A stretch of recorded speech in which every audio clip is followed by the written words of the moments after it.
Now, we are all excited for winter contact sports like basketball and hockey to get underway. But for one group of student athletes, their sport might not be the most popular, but it is anything but easy.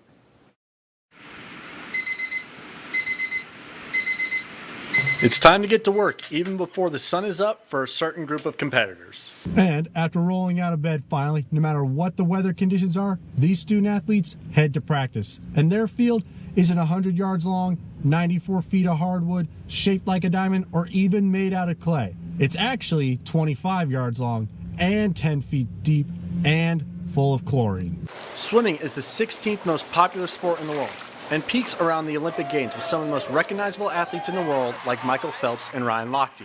But competitive swimming has been ranked by ESPN as the 45th hardest sport to learn, behind auto racing and competitive rodeo.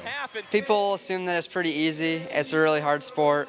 There's a lot of work that goes into it. I understand that other sports are hard too, but swimming is especially difficult. You're holding your breath the whole time, trying to hold the stamina and go fast at the same time. Lots of hours put in for practices, and the meets are challenging too. Swim meets. 4 to 6 hour long events that require swimmers to focus all their energy into short sprints of 50 yards, lasting only 25 seconds or 20 consecutive laps without stopping for 6 minutes. And then keeping their bodies relaxed and loose to do it all over again 4 more times using different muscles for different strokes. In those practices, the swimmers average about 6,000 yards per practice, which is the equivalent of 60 football fields. To put it in perspective, it took Detroit Lions legend Calvin Johnson 5 years to reach 6,000 yards. Meanwhile, swimmers reached that in 75 minutes. But swimming is not without its risk. Shoulder, knee, ankle, and back injuries plague swimmers all over the world. And for these high school athletes, the added stress of keeping their grades healthy as well. They're very, dedicated, and they are good at routine and making sure that they stay on top of everything while they're in season.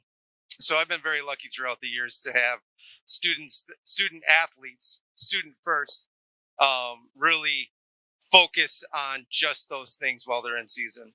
The season normally ends on February 20th, but in the year of shutdowns, delays, and pauses, the swimmers didn't compete in their first meet until January 25th, with UP finals scheduled for March 13th.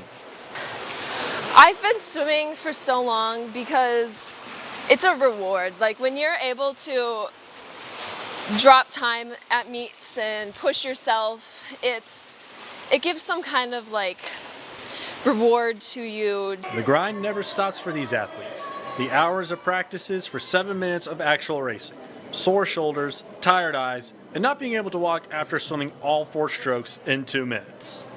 But the season is happening and the kids are qualifying, and as the saying goes, just keep swimming. For ABC 10 and CW5, I'm Connor Sturgill.